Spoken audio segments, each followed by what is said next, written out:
मोक्षमार्गस्य नेतारं भेतारं कर्मभूयः ज्ञातारं विश्वतत्त्वानां वन्दे तद्गुणलहरे।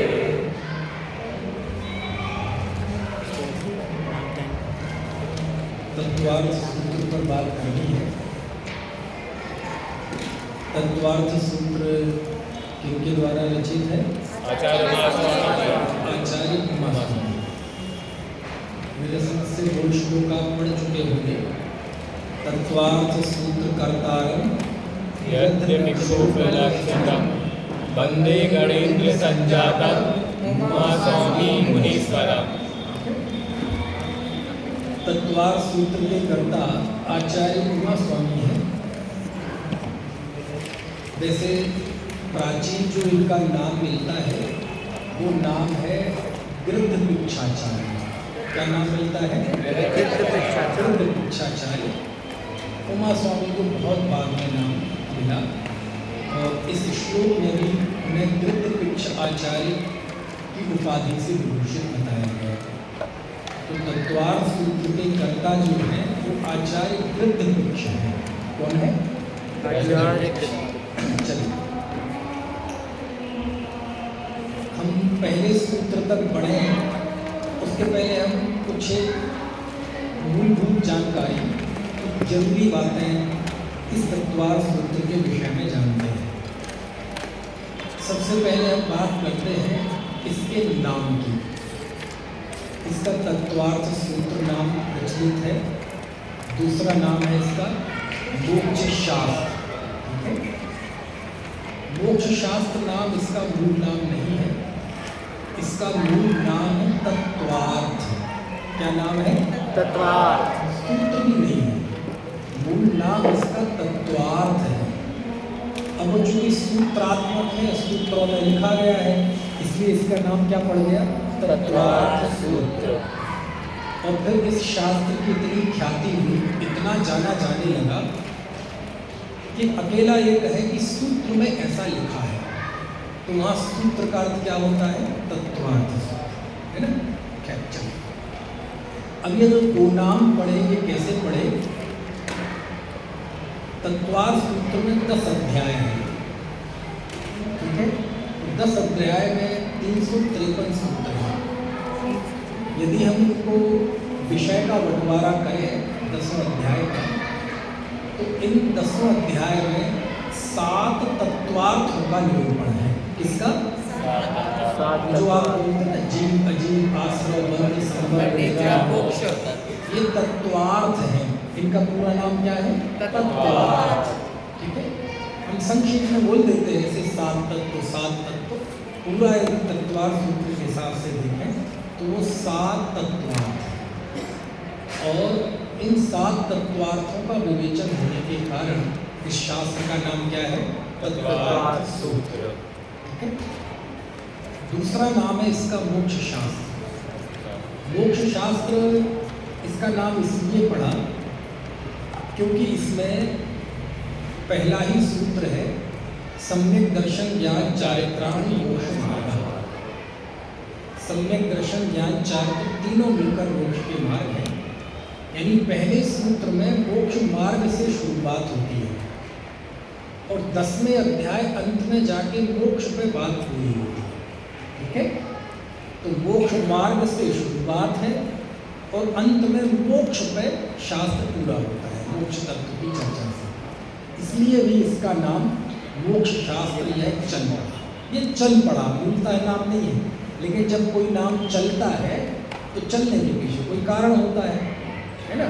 मान लीजिए कोई बालक बहुत गोरा है एकदम, तो उसको बोलते ना क्या कई बार भूरा, ऐसा बुरे बोलने लगते। हमारे बड़े भाई हैं तो वो क्यों पढ़ा है ना? हमारे साथ एक बालक था एकदम काला, तो सब बोलते थे उसे कालिया है ना? खैर जो भी रहा हो, तो जब कोई नाम कोई पढ़ जाता है तो ये तो हमने ऐसे ही नाम आपको समझाने के लिए दे दिए।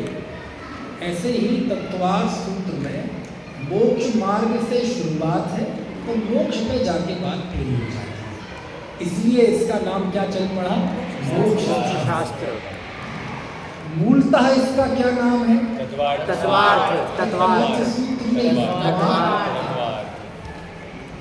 और यही कारण है कि इसकी जो टीकाएं लिखी गई बाद में वो सब ऐसे ही हैं, है ना? तत्वार्थ वार्तिक, तत्वार्थ श्लोक वार्तिक, तत्वार्थ वृत्ति, तत्वार्थ गणित, तत्वार्थ रत्नाकर। कहीं ऐसा है तत्वार्थ सूत्र वार्तिक, तत्वार्थ सूत्र राज वार्तिक, तत्वार्थ सूत्र श्लोक वार्तिक, तत्वार्थ सूत्र वृत्ति, ऐसा है क्या? तो सूत्र तो नहीं है ना, तो इसका ओरिजिनल नाम क्या है? तत्वार्थ। क्लियर? चलो आगे हम जानते हैं इस तत्वार्थ सूत्र की विषय वस्तु क्या है। तो सिंपल सी बात है, 7 तत्व ये इसकी विषय वस्तु है। हाँ ये तो है ही, लेकिन 10वें अध्याय में इसका कैसा बंटवारा है ये हमें थोड़ा सा जानना पड़ेगा। पहले 4 अध्यायों में जीव का वर्णन है। किसका? जीव का।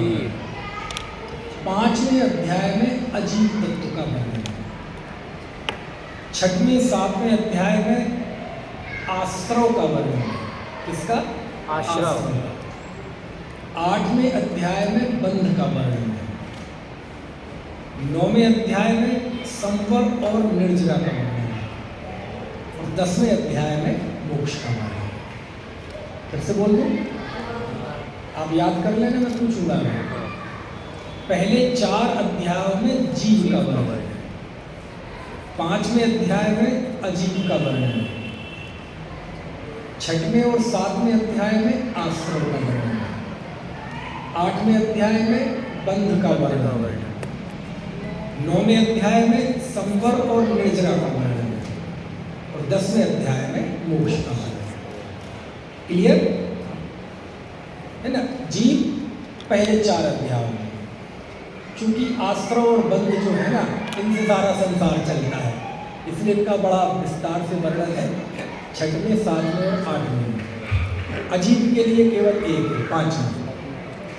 और मोक्ष मार्ग पर चलने वाले थोड़े से लोग हैं, इसलिए आचार्य ने एक ही अध्याय में संवर और निर्जरा, और मोक्ष में जाने वाले तो और थोड़े, इसलिए आखिरी अध्याय में मोक्ष का वर्णन और केवल 9 सूत्र है थोड़े से। ये मैंने क्यों बताया, थोड़ा सा आपको याद रहे इसलिए। तो फिर से दोहरा लो एक बार, फिर आप हाथ खड़े करना, कौन बताएगा। पहले 4 अध्याय में जीव का वर्णन, 5वें अध्याय में अजीव का वर्णन, 6ठे 7वें अध्याय में आश्रय का वर्णन, 8वें अध्याय में बंध का वर्णन, 9वें में और 10वें में मोक्ष का। इसलिए इसका नाम है तत्वार्थ। 7 तत्वों का वर्णन है। बोलो कौन बोलेगा? बोलो बेटा, आपको सबसे पीछे। पहले 4 में जीव का, और फिर 5वें में अजीब का, और 6वें 7वें में आश्रय का, 8वें में बंध का, और 9वें में निर्जरा का। शाबाश।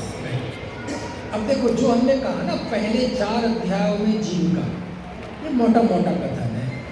जीव का निरूपण शुरू होता है 2 अध्याय से, लेकिन पहले अध्याय में सम्यक दर्शन का, ज्ञान का, प्रमाण का, न्याय का, इनका वर्णन है।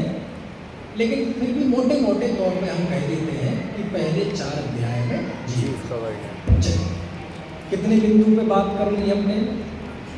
ये जो बिंदु आपको बता रहा हूँ, ये मैं घंटों में बता पाता हूँ, आपको संक्षेप में बता रहा हूँ ताकि आपको याद रह जाए। पहला बिंदु कौन सा? दोनों के नामकरण की सार्थकता, कि ये नाम कैसे पढ़ा। तत्वार्थ सूत्र नाम क्यों पढ़ा? इसका मूल नाम तो तत्वार्थ है, क्योंकि इसमें 7 तत्वार्थों का विवेचन है। ठीक है, सूत्रात्मक होने से इसके साथ सहज ही सूत्र शब्द जुड़ गए। मोक्ष शास्त्र नाम यह इसका मूल नाम नहीं है, लेकिन इसमें मोक्ष मार्ग से शुरुआत होती है तो मोक्ष पर ही अंत में बात पूरी होती है, अतः इसका मोक्ष शास्त्र नाम यह भी साफ है। अब जो अभी किस बिंदु पर बात की? विषय-वस्तु। तत्वार सूत्र के 10 अध्यायों की संक्षेप में विषय वस्तु। संक्षेप। चलिए अब अपन तीसरे बिंदु पर बात करते हैं। तीसरा बिंदु ये है कि इस तत्वार सूत्र के कर्ता कौन है, उनका थोड़ा सा परिचय। तत्वार सूत्र के कर्ता है आचार्य गृद्धपिक्ष। क्या नाम है? पुराना नाम आचार्य गृद्धपिक्ष मिलता है, उमा स्वाति भी मिलता है, लेकिन एक शिलालेख में या कहीं ये श्लोक आया है तो बस तब से ये श्लोक प्रसिद्ध हो गया और इसमें तत्वार सूत्र का कर्ता कहा गया है उमा स्वामी आचार्य। बहुत बाद का है, लेकिन फिर भी चलो नाम में क्या रखा है ना, गृद्धपिक्षाचार्य, उमा स्वाति भी सही है और उमा स्वामी भी सही है। प्रचलित क्या हो गया? उमा स्वामी। लेकिन प्राचीन से प्राचीन मूल नाम क्या मिलता है? गृद्धपिक्षाचार्य। धवला का नाम सुना है आपने? धवल शास्त्र, उसमें इनको गृद्धपिक्षाचार्य कहा गया है। चलो ये गृद्धपिक्षाचार्य आचार्य उमा स्वामी के शिष्य, आचार्य कुंद देव के शिष्य थे। और कौन से शिष्य? पट्ट शिष्य। ये पट्ट शिष्य क्या होता है? अभी मैं बताया कहाँ मैंने, आपने पटरानी सुना होगा, है ना, चक्रवर्ती की, है ना, पटरानी। तो पटरानी मतलब प्रमुख, नंबर 1। ऐसे ही संघ के जो प्रमुख नंबर 1, जिनको कि जब आचार्य अपना पद छोड़ेंगे और समाधि लेंगे तो वो किसे देंगे अपना आचार्य पद? तो टॉप को देंगे ना, तो वो जो टॉप होगा उसे ही कहते पट प्रमुख। तो ये आचार्य कुंद देव के प्रमुख शिष्य थे। कब हुए? आज से लगभग 1900 साल पहले, यानी पहली शताब्दी के आसपास। ठीक है। आचार्य गृद्धपिक्ष के और भी कोई शास्त्र मिलते हैं क्या? नहीं मिलते। हालांकि आजकल एक ग्रंथ प्रकाशित हुआ है उमा स्वामी श्रावकाचार्य, लेकिन वो इन उमा स्वामी का नहीं है, वो कोई और है। चलो, तो इसके अलावा और उनकी कोई जानकारी नहीं मिलती। ठीक है। चलो, ये हो गया कर्ता का परिचय। अब थोड़ा हम जाने कि तत्वार सूत्र की उत्पत्ति कैसे हुई, क्योंकि तत्वार सूत्र की उत्पत्ति ऐसे सामान्य तरीके से नहीं हुई कि आचार्य बैठे थे चलो शास्त्र लिखा जाए और लिख दिया, ऐसा नहीं है। तत्वार सूत्र की उत्पत्ति जो हुई, वो लिखा गया तो उसके पीछे कोई घटना है, अचानक, है ना, ऐसा कुछ घटित हुआ, ऐसा कुछ हुआ जिससे आचार्य ने तत्वार सूत्र लिखा। तो तत्वार सूत्र की उत्पत्ति कैसे हुई, इसके पीछे 1-2 बातें आती हैं। एक तो आती है उनकी टीका में, जिस तत्वार सूत्र की जो सबसे प्राचीन टीका आज है वो है आचार्य देवनंदी पूज्यपाद स्वामी की सर्वार्थ सिद्धि। क्या नाम है? सर्वार्थ सिद्धि। मेरी समझ से आपके शास्त्री फर्स्ट ईयर या सेकेंड ईयर में होगा। सर्वार्थ सिद्धि बहुत महान शास्त्र है। ये इसी तत्वार सूत्र की उपलब्ध टीकाओं में सबसे प्राचीन है, यानी जो आज टीकाएं हैं पब्लिश हुई हैं, प्रकाशित हुई है, उनमें सबसे पुरानी हुई है। थी तो उससे पहले भी, लेकिन आज है ही। तो उसमें उन्होंने तत्वार सूत्र की उत्पत्ति के विषय में कुछ लिखा। ठीक है, एक वो मैं आपको बताऊंगा। दूसरा, एक 13वीं शताब्दी में एक बालचंद्र मुनि हुए हैं, उन्होंने एक कन्नड़ टीका लिखी, तत्वार्थ रत्न टीका। उसमें उन्होंने एक छोटी सी घटना का उल्लेख किया कि तत्वार्थ सूत्र की उत्पत्ति कैसे हुई। ये 2 मैं आपको बताऊंगा। ठीक है। पहले कौन सी बता दूं, सर्वार्थ सिद्धि वाली कि बालचंद्र मुनि वाली? सर्वार्थ सिद्धि। चलिए, सर्वार्थ सिद्धि। आप सर्वार्थ सिद्धि जब खोलेंगे, उसका पहला ही पृष्ठ और पहले की 5-7 लाइन पढ़ना संस्कृत में, हिंदी में भी है। संस्कृत में तो शायद अभी नहीं पढ़ पाएंगे आप, हिंदी में पढ़ना। कश्चित आसन प्रत्यासन्न भक्त निष्ठ जीवा, ऐसा बहुत लंबा एक बात है जिसमें पूर्ण विराम 5-7 लाइन बाद आता है। वहाँ ये लिखा है कि तत्वार सूत्र की उत्पत्ति कैसे हुई। तो उसमें उन्होंने लिखा है देखो सर्वार्थ सिद्धि का थोड़ा सा सीन मैं आपको बताता हूँ। पूज्य पास स्वामी लिख रहे हैं आज से लगभग 1500 साल पहले कि कोई प्रत्यासन्न भव्य जीव जो आत्महित का लिप्सु है। कौन सा जीव? एक कोई जीव, नाम नहीं दिया, एक कोई जीव जो प्रत्यासन्न, बहुत निकट भव्य है, जल्दी ही मोक्ष जाने वाला है।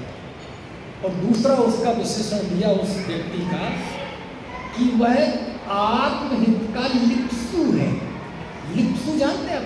लिप्सा, लिप्सा मतलब जैसे कहते हैं ना, इसे इस बात की बहुत लिप्सा है, इच्छा, लेकिन जिज्ञासा, जानने की इच्छा को बोलते जिज्ञासा, लेकिन कोई चीज प्राप्त करूं, भोगूं, उसको बोलते हैं लिप्सा। बहुत तीव्र इच्छा है, इच्छा है। लेकिन इच्छा तो ऐसी भी होती ना, पानी पीने की इच्छा, मीठा खाने की इच्छा, कुछ भी करने की इच्छा। अब ये इच्छा तो हर चीज के लिए इच्छा शब्द का प्रयोग चलता है, लेकिन ऐसी इच्छा कि जिसके लिए आप सब कुछ छोड़ने छाड़ने तैयार हैं, नहीं चाहिए ही चीज, समझ में आया ना? वो कहलाएगी लिप्सा। क्या कहलाती है वो? लिप्सा। तो एक ऐसे व्यक्ति का उल्लेख आचार्य पूज्यपाद ने किया, उसे आत्मा के हित की इच्छा नहीं है। क्या है? आत्महित की लिप्सा है।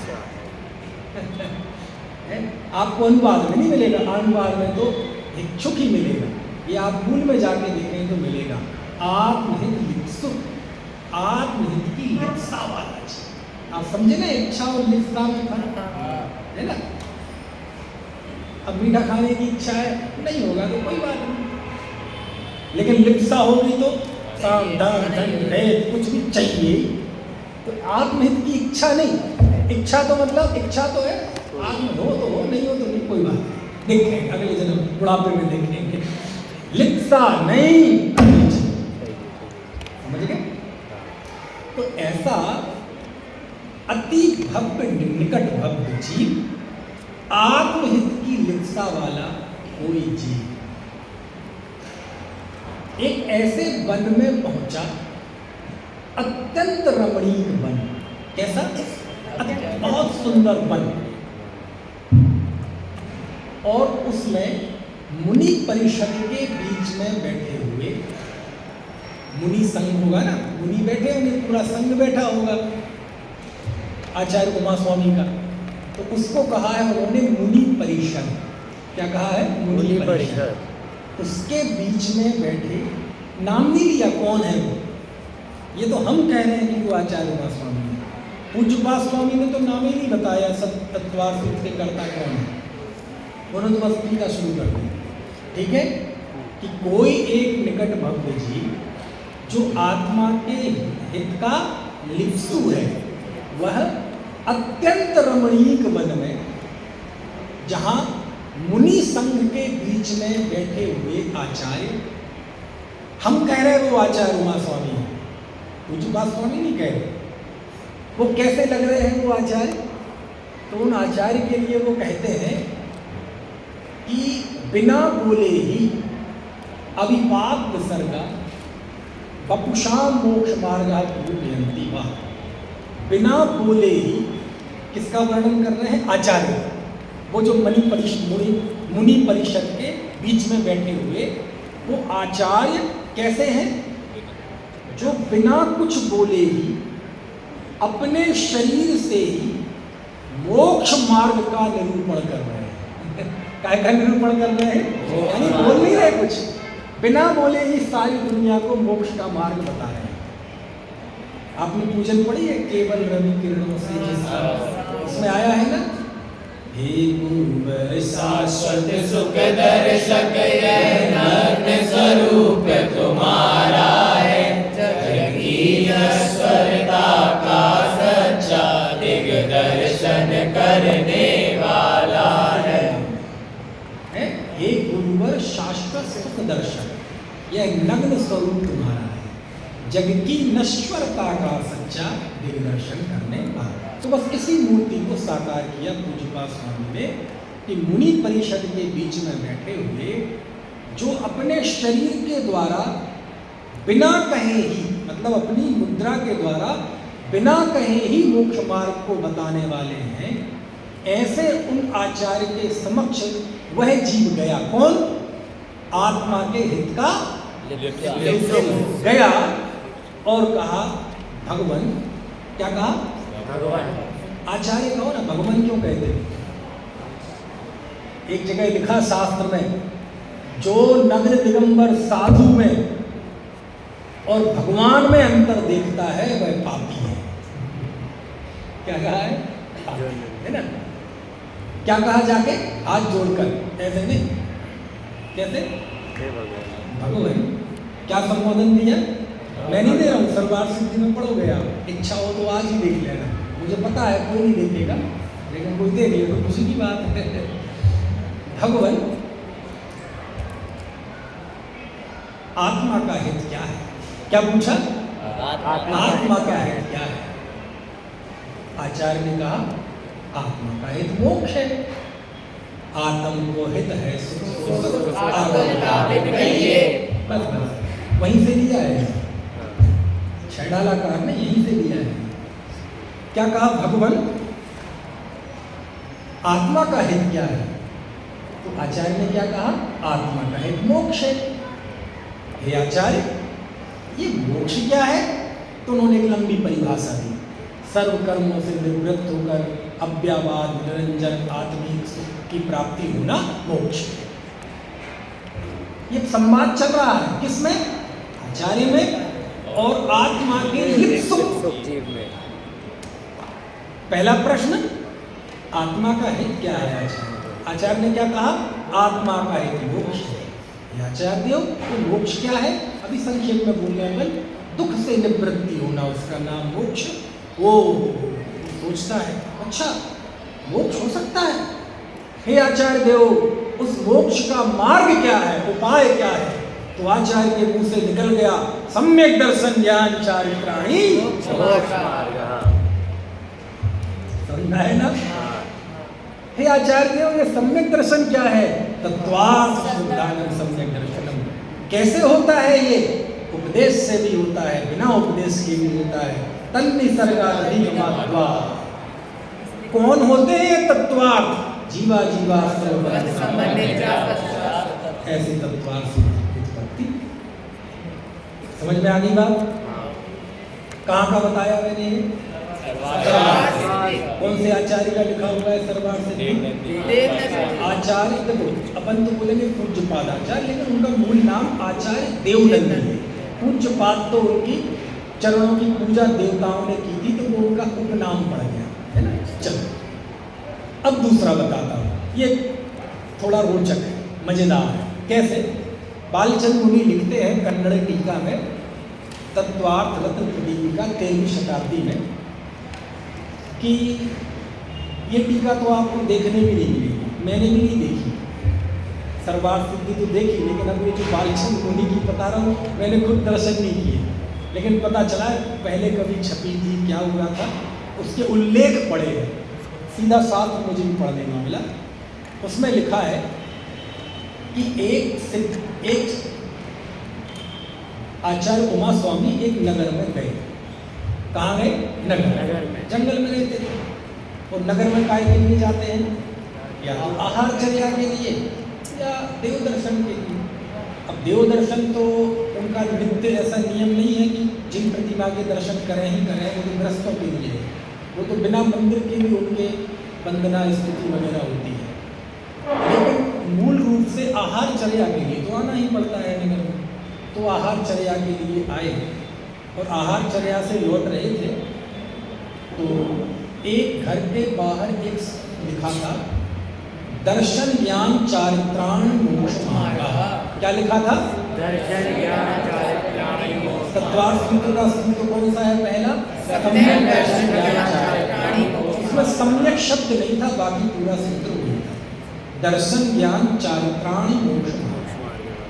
तो आचार्य श्री ने देखा, मैं कुछ बात जरूरी सी नहीं।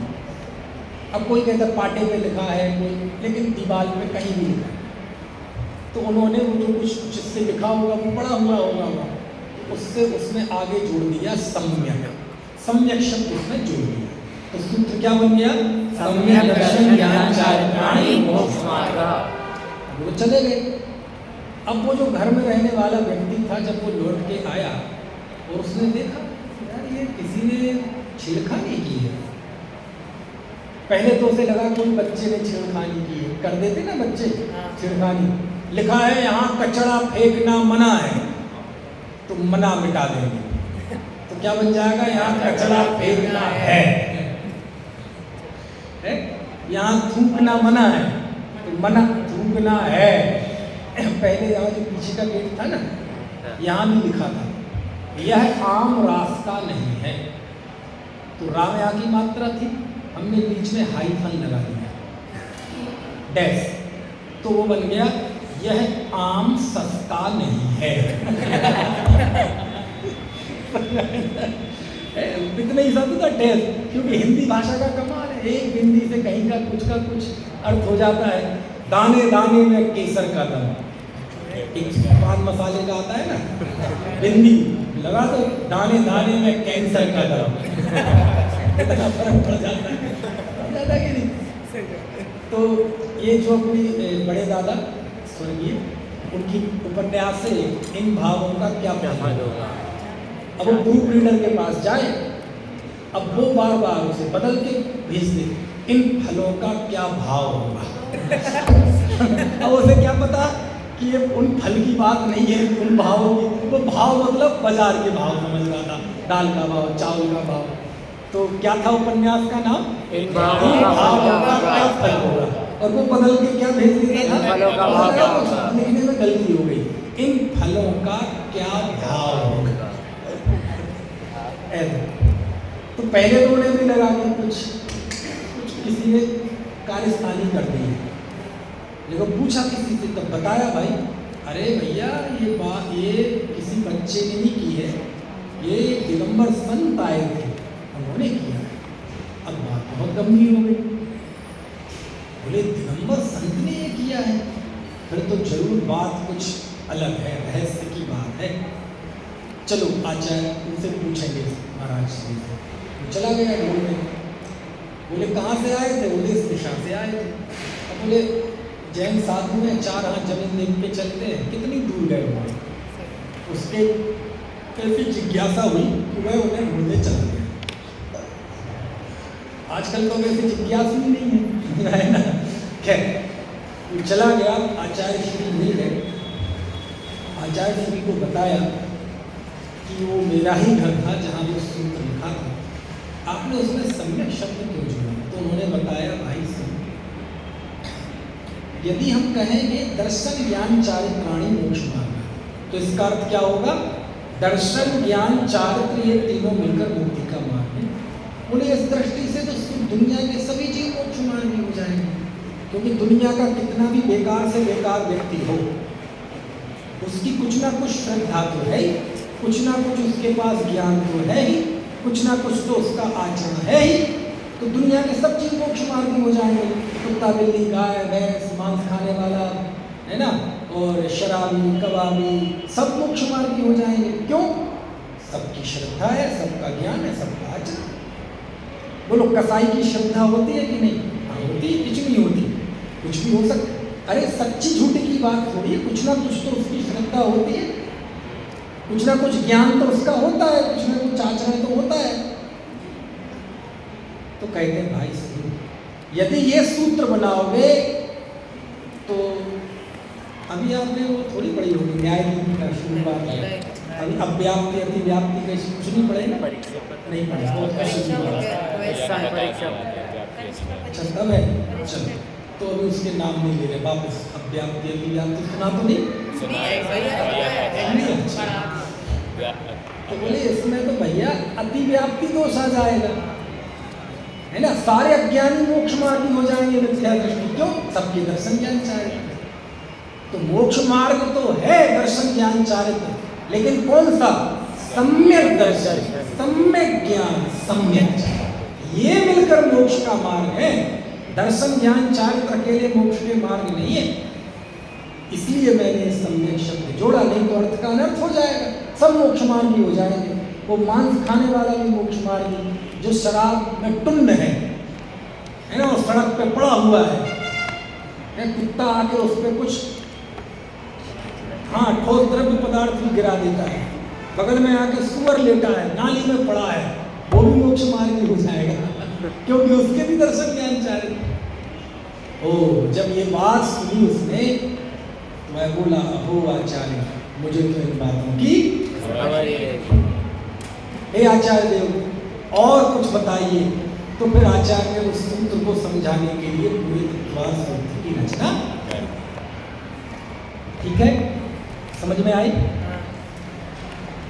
बालचंद्र मुनि ने उसका नाम भी बताया कि उस व्यक्ति का नाम क्या था। उस व्यक्ति का नाम उन्होंने लिखा सिद्ध है। सिद्ध लिखते ना, सिद्ध, उसमें आधा या और पूरा या, ये और जोड़ दो, सिद्ध है ऐसा। उसी का एक नाम, एक श्रुत सागर सूरी है, उन्होंने उसका नाम दिया द्वैयाक। द्वैयाक है ना।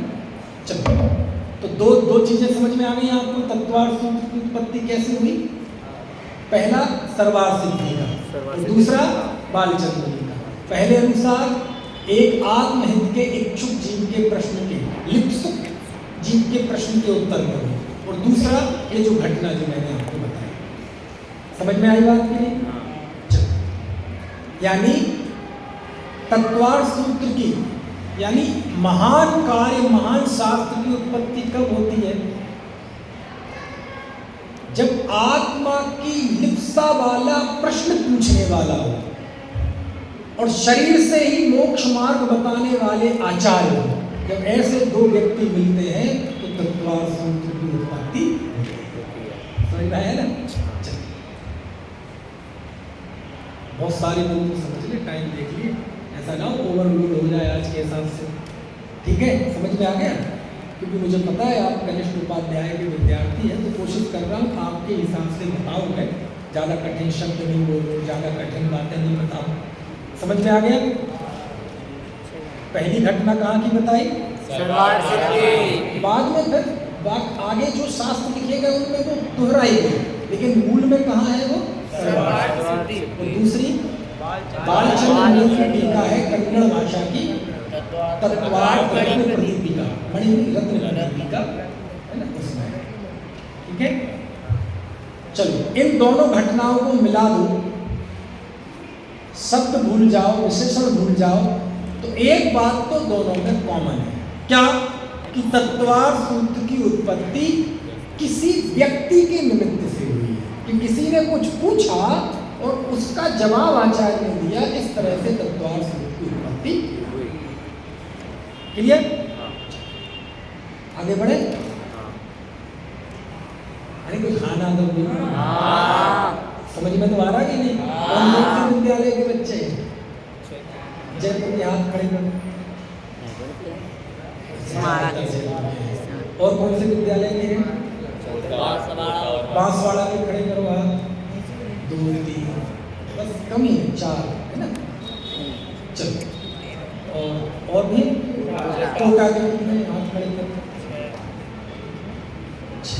4 6 40 सब हो गया। कितने हैं, 50, हम लोग तो 48 50 50 अर्धशतक 48।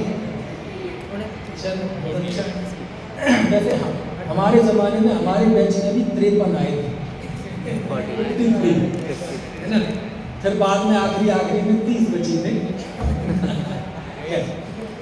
तो समझ में आ गया आपको।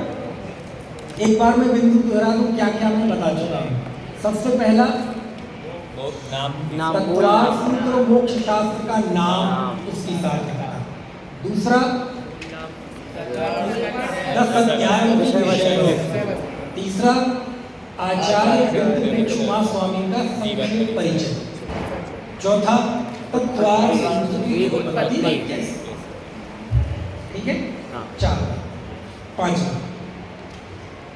अब इसमें समझ में नहीं आ रहा, मैं आपको बताऊं कि नहीं बताऊं, ये थोड़ी शास्त्रीय लेवल की बात है। झेल लेंगे हैं, पक्का कॉन्फिडेंस। चलो तो बता देते हैं। अच्छा एक बात बताओ, तत्वार सूत्र का इतना नाम क्यों है? ये क्या है इतना मोटा? ये इतनी मोटी टीका है। यदि हम सूत्र लिखें तो कितने पेज में आ जाएंगे? 4-5 पेज। वो फॉन्ट पे भी है, फिर कितना बड़ा पेज है, कितना छोटा फॉन्ट है ना? जंबो कॉपी हो नकल वाली, सुना तो नहीं है ना? चलो अच्छी बात है, वापस तो वो तो 2 पेज में भी आ जाएंगे, लेकिन चलो मोटे मोटे A4 साइज के या इस पुस्तक के साइज के 7-8 पृष्ठ में आ जाएंगे। A4 साइज के भी तो 3-4 में, जिन्हें दर्शनांक हो गए 8-10 इतने आए तत्वार। अब मुझे एक चीज समझ में नहीं आती, 353 सूत्र 10 पृष्ठ, आज समझ इसमें ऐसा है क्या? 1900 साल हो गए, आज तक इसका ग्लैमर कम नहीं हुआ। समझ में है ना? इसका महत्व कम नहीं हुआ। दुनिया में कोई एक ऐसा ग्रंथ का नाम बताओ जिसपे सबसे ज्यादा काम हुआ हो, जिसपे सबसे ज्यादा टीकाएं, भाष्य, भावार्थ लिखे गए हो। कौन सा है? तत्वार्थ। ऐसा क्यों? ऐसा क्या है इसमें? शताब्दियां बीत गई कि नहीं? क्या विद्वान, क्या आचार्य, क्या ऐलक, क्या क्षुल्लक, जो भी जरा सा भी विद्वान प्रकृति का होगा, लेखन की क्षमता होगी, वो जीवन में कुछ करे चाहे ना करे, तत्वार्थ सूत्र पे जरूर कुछ ना कुछ लिखेगा। एक डेमो देता हूं मैं, ऐसा मुंह से दूंगा वैसे तो अभी दे नहीं सकता। देश के किसी भी जैन मंदिर में चले जाएंगे आप, उसके अलमारियों में जाके देखना, वहाँ एक ना एक ऐसा तत्वार्थ सूत्र आपको जरूर मिलेगा जो आपने कभी देखा ही नहीं। मतलब किसी एक विद्वान, आचार्य, मुनि, ऐलक, क्षुल्लक, पंडित, किसी के द्वारा उसकी टीका की हुई नया। 1000 से ज्यादा काम हुए इसके। 1000 मतलब मैं वही समझ रहा हूँ, 1000 अगर समझ रहा भैया कुछ चीज देख रहे, 1000 से ज्यादा सब मिला दिया जाए काम को, उससे भी ज्यादा है ना। और इस तत्वार्थ सूत्र पे हजारों प्रश्न लिखे गए, लाखों भी कह सकते हैं। अब फिर समझ में नहीं आता कि तत्वार्थ सूत्र में ऐसा है क्या। समझ में आता?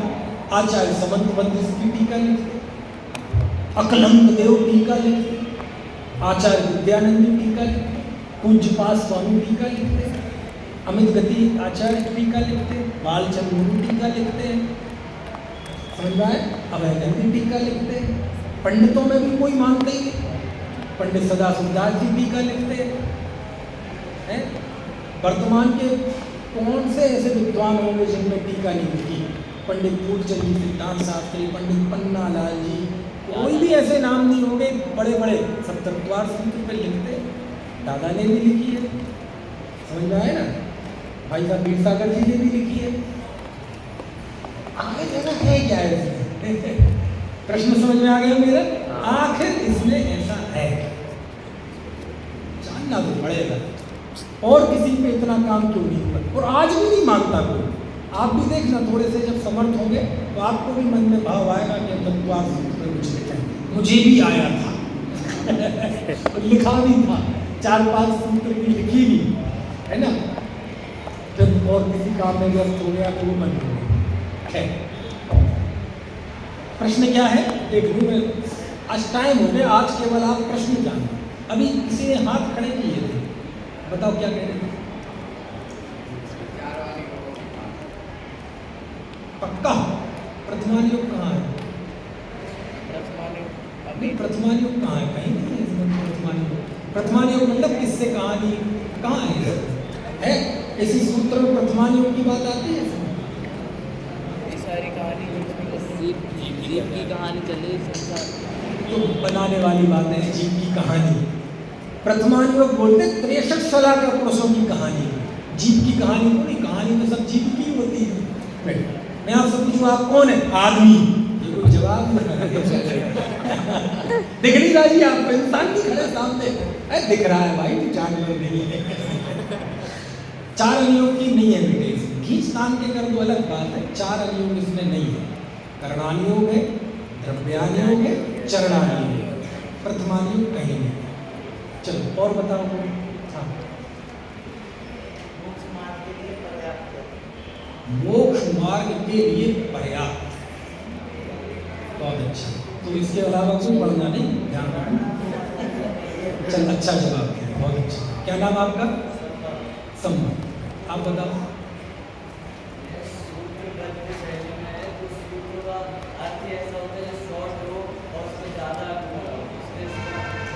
अच्छा, बहुत अच्छा। एक और तत्वार्थ सूत्र है और वो लिखा है आचार्य प्रभाचंद्र का, छपा भी है। कहाँ से? भील सेवा मंदिर सरसावा, सहारनपुर के पास है। कोई यूपी का? कहाँ के है? ललितपुर नहीं, पश्चिमी यूपी का। आप कहाँ के हो? कानपुर, ललितपुर। सहारनपुर का नाम सुना? सहारनपुर के पास है सरसावा, वहाँ एक भील सेवा मंदिर था। तो दिल्ली में है वो। पहले पंडित जुगल किशोर जी मुख्तार का नाम सुना? जिसने राग द्वेष काम उन्होंने स्थापना की थी, फिर वो दिल्ली ट्रांसफर हो गया। वहाँ से छपा था एक तत्वार्थ सूत्र। तत्वार्थ उसके कर्ता कौन थे? प्रभाचंद्र, है ना। तो सूत्र में तो बहुत, लेकिन उसका कोई नाम तक नहीं जानता। बोलो, आपने सुना था कभी? सुना था कि एक और तत्वार्थ सूत्र है? नहीं सुना था। लेकिन इसको ही क्यों सुनते? सूत्रबद्ध तो वो भी था। समझ में आया ना प्रश्न? ये सब कारण है, गलत नहीं है। और बताओ। इसमें पूरे जैनागम का सारा है। जैनागम का सारा। क्या नाम आपका? जिना। बहुत अच्छा, बहुत अच्छा, बहुत अच्छा होता है। बैठो और बताओ।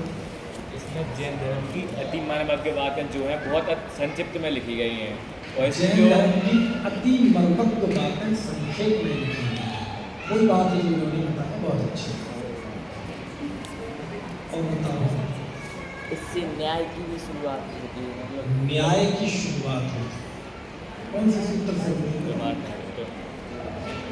बहुत अच्छा है। इतने तो हमें नहीं पता जितने आप बताए। हाँ, प्रमाण नहीं अधिगम। ठीक है। और कोई? बहुत अच्छा आप बता रहे हैं, बहुत मन लग रहा है मेरा सुनने में।